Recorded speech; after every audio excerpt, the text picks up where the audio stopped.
안녕하세요. 결혼한 지 1년이 채 안 된 이제 20대 중반인 여자입니다. 결혼을 남들보다 일찍 했어요. 남편도 저보다 연상이기는 하지만 나이 차이가 많이 나지 않습니다. 저나 남편이나 아직 결혼하기에는 조금 나이가 어린 편인 걸 떠나서 아무래도 결혼이라는 게 서로 다른 두 집안이 만나 하나의 가족을 꾸리는 일이니 당연히 그 과정에서 의견 다툼도 생길 것이고 어려운 시간도 있을 거라는 건 진작에 알고 있었습니다. 말한 대로 쉽지만은 않을 거라 미리 마음의 준비도 다 하고 있었지만 이렇게 시작부터 이런 식의 고난의 시간이 있을 거라곤 상상하지 못했네요. 서울에서 나고 자란 저는 전문대를 졸업한 뒤 작은 무역회사에 취업을 했습니다. 부모님은 원하면 편입을 해서 4년제 대학을 도전해봐도 좋다고 하셨지만 당시 저는 공부에는 큰 미련이 없었고 하루라도 더 빨리 돈을 벌고 싶었습니다. 그래서 직장 생활을 먼저 시작했는데 거기서 지금 남편을 만나게 되었네요. 남편은 거래처 직원으로 영업일로 회사에 자주 들락거리는 사람이었습니다. 서글서글하고 인사성이 밝은 사람이라서 항상 사무실에 방문하면 직원들 한 명 한 명을 찾아가 인사를 할 정도였습니다. 저나 남편이나 각자 직장에서 제일 어렸고 같은 또래로 나이도 비슷했기 때문에 금방 가까워질 수 있었습니다. 비록 둘 다 직장인이었어도 회사 생활을 일찍 했을 뿐인 여타 다른 대학생들처럼 아직 한창 때의 20대였으니 남편과 저는 조금씩 인연을 쌓아가다가 가벼운 마음으로 연애를 시작했어요. 적어도 저는 그랬습니다. 연애하면서부터 결혼을 생각하고 만남을 시작하는 사람들이 제 또래에 얼마나 있을까요? 저도 그랬습니다. 처음엔 결혼까지 생각했던 건 아니었어요. 하지만 남자친구는 달랐던 것 같아요.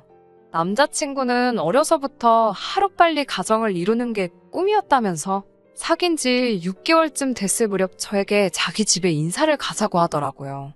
저는 부담스러워서 싫다. 결혼하는 거 생각해 본 적도 없고 나는 하고 싶은 게 아직 많다고 선을 그었지만 남편은 제가 하고 싶은 거 다 하게 해준다며 결혼하자고 끈질기게 저를 졸랐어요. 솔직히 남편의 끈질김이 부담스럽기도 했지만 한편으로는 남편이 정말 저를 사랑한다는 생각이 들더라고요. 보통 저희 나이에 연애를 한다고 해도 결혼하겠다 저렇게 강렬하게 표현하는 사람은 없잖아요. 결국 저는 남편의 끈질긴 구애에 결국 알겠다 했고 남편의 청혼을 받아들였습니다. 대신 내가 직장 생활을 하게 되든 공부를 하게 되든 청혼하면서 내게 약속한 것처럼 내가 하겠다는 것은 꼭 다 하게 해줘야 한다고 했고 남편은 남자가 한 입으로 두 말 하지 않는다고 꼭 그러겠다고 했어요. 전 순진하게 그 말을 철석같이 믿었네요. 결혼 이야기가 오가면서 남편에 대해서 좀 더 알게 되었습니다. 시부모님의 경우 별다른 직장은 다니지 않으셨고 대신 물려받으신 땅과 상가에서 나오는 새로 생활을 하고 계셨어요. 상가라고 해서 엄청난 건 아니었고 두 분이서 생활하시기에 적당한 동네 근처 빌딩에 있는 꼬마 상가 정도였어요. 하시는 말씀이 적어도 당신들의 노후는 걱정하지 않아도 된다며 저희에게 어차피 결혼하기로 마음먹었으면 쓸데없는 걸로 질질 끌지 말고 빨리 해치우라고 하시더군요. 반면에 저희 친정에서는 결혼을 허락해주긴 하셨지만 걱정이 많으셨습니다. 아무래도 한참 예쁠 나이에 딸이 결혼을 한다니까 아쉽기도 하고 미련도 남고 그러셨던 거겠지요. 특히 친정어머니는 다시 한번 생각해보는 게 어떻겠냐며 저를 몇 번이고 말리셨어요. 제가 그러다 이렇게 날 좋아하는 사람을 다시는 못 만나면 어쩌냐 하니까 왜 그런 바보 같은 생각을 하냐면서 그런 걱정 때문에 하는 결혼이라면 절대로 하지 말라고 하셨어요. 하지만 자식 이기는 부모 없다고 제가 그렇게 하고 싶다 하니 결국 행복하게 잘 살라며 허락을 해주셨죠. 이게 아들 가진 부모와 딸 가진 부모의 차이인가? 그런 생각을 하면서 남편과 결혼을 진행하게 되었습니다. 결혼식을 올리기까지는 큰 어려움은 없었습니다. 적당히 생략할 건 생략하고 신혼집 같은 경우도 원래는 시댁에서 전세를 구해준다고 해줬었는데 적당한 매물이 많이 없었습니다. 마음에 안 드는 집에서 살고 싶지도 않았고 전세가가 애매해서 이럴 바엔 남편과 제가 조금만 더 노력해서 월급을 모으면 최소한의 대출을 끼고 전세가 아니라 자가를 할 수 있겠더라고요. 그래서 일단 급한 대로 월세로 나온 풀옵션 빌라를 알아보고 있었는데 친정 부모님께서 그럴 바에는 두 분이 투자 목적으로 가지고 계신 오피스텔에서 시작을 하라고 배려를 해주셨습니다. 그래서 제가 그럼 세는 어찌할 거냐니까 남편이 그럼 그 세는 자기가 자기 부모님, 그러니까 시부모님한테 받아서 주겠다고 하더라고요. 친정 부모님은 사실 아무것도 받고 싶지 않아 했지만 투자 목적으로 가지고 계신 거다 보니 아직 대출이 남아 있었거든요. 그래서 딱 한 달 상환금만큼만이라도 저희가 세 대신에 드리기로 정했습니다. 어차피 월세를 구해 들어가려 했으니 세가 발생하는 건 당연한 일이었고 생판 모르는 사람 집에 보증금까지 넣어서 들어갈 바에야 친정부모님이 가지고 계신 오피스텔에 들어가는 게 저희 입장에서도 훨씬 경제적이었지요. 다행히 시부모님도 그 부분에 있어서는 동의를 해주셨기 때문에 모든 것이 잡음 없이 흘러갔습니다. 하지만 생각지도 못한 곳에서 시부모님과 부딪히게 되었어요. 그건 바로 혼인신고 때문이었습니다. 저는 결혼한 부부가 혼인신고를 하고 사는 건 너무나 당연하고 상식적인 일이라고 생각했어요. 그래서 이 문제를 시댁과 상의해야 할 필요성을 조금도 느끼지 못했습니다. 신혼여행에서 돌아오자마자 시댁에 인사를 갔을 때였어요. 무슨 이야기를 하다가 이야기가 나와서 제가 혼인신고는 여독이 풀리고 다음 주쯤 하려고 한다 말씀드렸는데 시어머니가 깜짝 놀라면서 혼인신고는 아이를 낳기 전까지는 할 생각 하지 말라고 하시더군요. 그래서 제가 그게 무슨 말씀이세요? 라고 되물었더니 요즘 젊은 사람들이 워낙 영악하지 않냐면서 혹시 모를 상황을 대비하는 거니 저더러 이해를 해달라 하시더군요. 듣고 있는데도 그게 도저히 무슨 말인지 이해가 안 돼서 그게 대체 무슨 말씀이시냐고 재차 물었습니다. 그러자 시어머니가 답답하다는 듯이 혼인신고까지 했는데 제가 애도 안 낳고 있다가 이혼한다고 위자료 내놓으라고 하면 자기 아들, 그러니까 제 남편이 쪽박 차지 않겠냐는 거예요. 다 소중한 자기 아들 지키기 위함이니 저보고 이해하라고 말을 하시더군요. 어떻게 갓 결혼한 애들을 앞에 두고 이제 막 신혼여행 마치고 왔는데 저런 생각을 하실 수가 있고 그걸 또 그 앞에서 대놓고 말씀하실 수 있는지 이해가 안 되더라고요. 제가 남편에게 혹시 당신도 그렇게 생각하냐고 내가 진짜 위자료 생각해서 결혼한 거라 생각하냐니까 부모님은 다 우리를 걱정해서 그러시는 거라며 그냥 부모님 말씀대로 하자고 하더군요. 남편은 우리들 걱정을 해주신다고 포장했지만 그게 어딜 봐서 우리들 걱정을 해주시는 건가요? 아무리 아기가 없었다지만 누가 들어도 제가 마치 남편 집안 재산이나 위자료를 노리고 결혼한 사람처럼 들렸을 거예요. 자기 아들이 피해자고 제가 나쁜 사람인 걸 깔고 말한 거잖아요. 이런 황당한 경우는 처음이라서 벙쪄 있으니까 시어머니는 대신에 제가 1년 안에 아이를 가지게 된다면 자기들이 가지고 있는 땅도 주고 혼인신고도 하게 해준다는 거예요. 대를 이어주면 섭섭하게 하지는 않겠다. 하지만 애를 갖기 전까지는 저를 가족으로 인정하지 않겠다. 뭐 이런 건가요? 적어도 저한테는 그렇게 들리더군요. 솔직히 그때 지금이라도 이 결혼 엎어야 되는 거 아닌가 생각했지만 부모님이 하지 말라는 결혼 우겨서 한 거에 대한 부끄러움도 있었고 친구들 얼굴은 어떻게 보나 싶고 복잡하더라고요. 신혼여행 다녀오자마자 이혼을 결심할 용기는 선뜻 나지 않았어요. 하지만 적어도 남편이 저를 사랑해서 청혼을 했고 저도 그런 남편이 좋아 결혼을 했다는 사실은 변함이 없고 어차피 결혼하자마자는 아니었지만 이제 결혼을 했으니 언젠가는 아이를 가질 계획이 있었으니 그 계획을 조금 일찍 앞당겼다고 생각하자. 그러면 된다. 그냥 그렇게 단순하게 생각하려고 노력했습니다. 자기 합리화이긴 하지만 어떻게든 친정부모님을 비롯한 가족과 친구들에게 내 선택이 옳았음을, 그래서 내가 잘 살고 있음을 보여주고 싶었으니까요. 하지만 시부모님은 정말 인내심이라곤 하나도 없는 분들이셨습니다. 결혼한 지 한 달밖에 안 된 저희에게 애는 그래서 언제 가질 거냐고 걸핏하며 물어보셨습니다. 하루 만에 다시 만나건 일주일 만에 만나건 인사 같은 건 하지도 않으셨어요. 아니, 오히려 애는 생겼냐고 물어보시는 게 시부모님들의 인사 방식이라고 느껴질 정도였어요.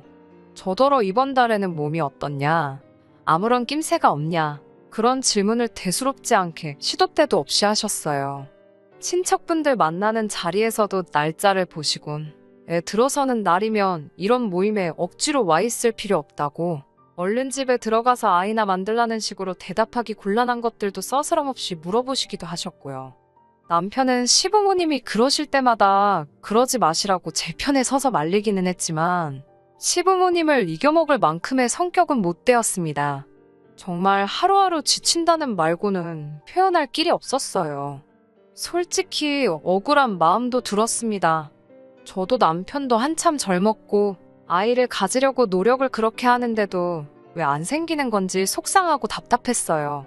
그러다 얼마 전 정말 생각도 못한 일이 벌어졌습니다. 시어머니는 어디서 듣고 오셨는지 저희 부부에게 시험관은 어떠냐고 물어보시더군요. 제가 그 이야기를 친정어머니께 전하니 저희 집안에서도 난리가 났습니다. 알아보니 시험관이 그렇게 정신적으로도 육체적으로도 고생스러운 과정이라고 하던데 왜 그렇게까지 제가 제 몸을 혹사시키면서 애를 가져야 하나 싶더라고요.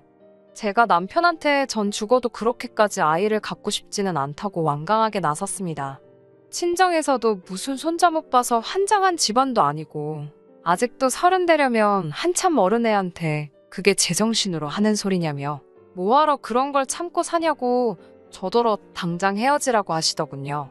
그런 와중에도 남편은 시부모님 앞에서 우물쭈물 뭐라고 제대로 말도 못하고 제 눈치만 살살 보면서 그 시험관이라는 거 그냥 한 번 시도라도 해보면 안 되겠냐고 그러더군요.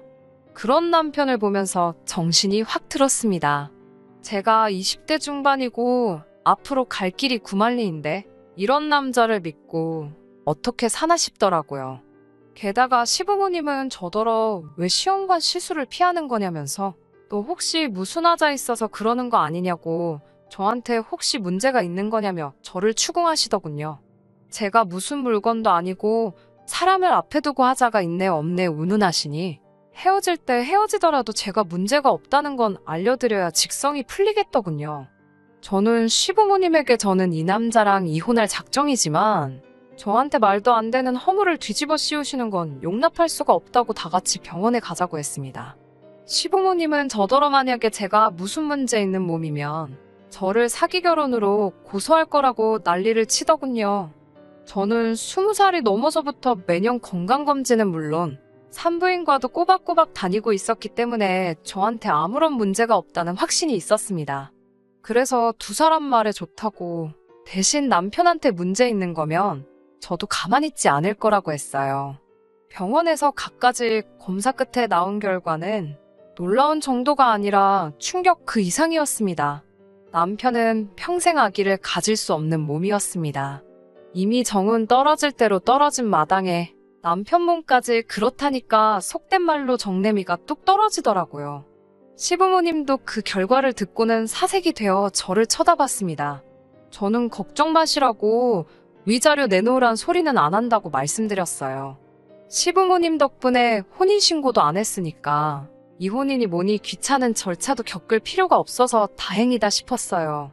어차피 이렇게 됐을 거 신혼여행 다녀온 거 그냥 애인과 해외여행 다녀온 셈치고 시부모님이 애 낳기 전까진 혼인신고 못 해준다는 말 꺼내셨을 때 이혼을 했어야 하는 건데 그놈의 정 때문에 괜히 참았다는 생각이 들더라고요. 위자료야 그냥 몇 달 친정부모님 대신에 월세로 대출금 갚아준 거 받은 셈 치면 되겠지만 허송세월 낭비한 시간은 돌아오지 않기 때문에 아깝다는 생각도 들었습니다. 그래도 덕분에 혼인신고를 안 올렸어서 이혼녀 딱지는 면하게 되었으니 어떻게 보면 조금 감사해야 할 일일까요? 하지만 그때부터 시부모님이 태도를 싹 바꾸시곤 저한테 매달리시더군요. 애시당초 둘이 사랑해서 한 결혼인데 어떻게 남편이 아프다고 아내가 남편을 떠날 수 있냐면서 부부의 연이 그렇게 쉽게 끊어지는 게 아니라나요. 그래서 제가 언제 저희를 부부로 인정이나 해주셨냐고 따졌어요. 그리고 그게 재구실을 못하는 게 왜 아픈 거냐고. 씨 없는 수박이나 씨 있는 수박이나 둘 다 똑같은 수박 아니냐. 멀쩡한 어머님 아들 환자 만들지 말라고 했어요. 시부모님이 그러지 말고 지금이라도 우리 가족 넷이서 오순도순 행복하게 살자 그랬어요. 자기들도 자기 아들이 저래가지고 어떤 여자가 시집 오겠나 싶었던 거겠죠. 그 와중에도 소름 돋는 건 애를 못 낳는다는 걸 알자마자 그 사이에 또 계산을 한 건지 넷이서 같이 살자고 제안하셨다는 거죠. 대를 이어줄 자식을 지 자식 문제로 못 낳게 되었다지만 그 와중에도 한 푼 손해는 보고 싶지 않으셨는지 넷이서 살자는 말인즉슨 저보고 들어와서 살면서 자기들 수발 들으며 시집살이 하라는 뜻이잖아요. 그 와중에도 그런 생각을 했다는 게 순간적인 기지로 나온 게 아니라 이미 남편 결혼한다는 이야기 나왔을 때부터 언젠가는 은근슬쩍 합가를 하려는 계획이 있었다는 것도 다 티가 나더라고요. 하지만 제가 남편의 가머니설에 속아 넘어가 이런 수모까지 당한 것도 억울한데 또 바보짓을 할 리가 있나요? 저는 시부모님을 정중히 밀쳐내고 어디 한 번 씨도 없이 손자손녀 쑥쑥 낳아주는 며느리 어디 한번 잘 찾아보시라고 덕담해드렸습니다. 그런 기적 같은 일을 행하는 며느리면 아마 어머님도 모시고 살아줄 거라고, 혼인신고도 하지 말라면 시키는 대로 안 해주지 않겠냐고, 혹시나 만약에 정말 그런 며느리 찾으면 저한테도 꼭 소개시켜 달라고 했어요. 그런 사람은 실제로 존재할 수 없다는 걸 너무나도 잘 알기 때문에 빈정거리려고 한 말이지요. 그리고 그 길로 남편한테도 집에서 하루라도 빨리 짐 빼고 나가 달라고 했어요. 아무래도 너는 평생 너네 부모님 곁에 있어야 할 팔자인 것 같다고 덕담 한마디 해주면서요. 친정 부모님도 검사 결과를 듣더니 하늘이 도왔다며 아무런 걱정 말라고 제 결정을 지지해 주셨습니다. 사실 하지 말라는 결혼 억지로 해놓고 이게 무슨 꼴이냐고 한 소리 들을 줄 알았는데 그래도 제 기분 생각해서 말해주는 건 부모님밖에 없다는 생각이 들었어요. 남편에게는 지금도 자기가 너무 철이 없었다면서 자기한테 기회를 한 번만 더 주면 죽을 때까지 시부모님을 보지 말라면 안 보고도 살겠다며 제발 돌아와 달라고 하더군요. 아직 나이도 어리고 부모님 지원이 필요한 상황에 두 분을 거역할 수가 없어서 그랬던 거라고. 하지만 이제는 다르다고 180도 변한 자기 모습을 보여주겠다고 호언장담을 하더라고요. 한때 사랑했던 사람이니 불쌍한 마음이 드는 건 사실이지만 흙탕물인 걸 알면서 제가 그걸 왜 또 마시겠어요. 인생 공부 진하게 했다 생각하고 정말 저를 환영해주고 사랑해주는 가족을 가진 상대방을 만날 때까지는 저도 제가 하고 싶은 일을 찾아서 즐겁게 살 작정입니다. 들어주셔서 감사합니다. 끝까지 들어주셔서 감사합니다. 오늘의 사연은 여기까지입니다. 구독과 좋아요, 알람 설정 부탁드리고 더 좋은 사연으로 다시 찾아뵙겠습니다. 감사합니다.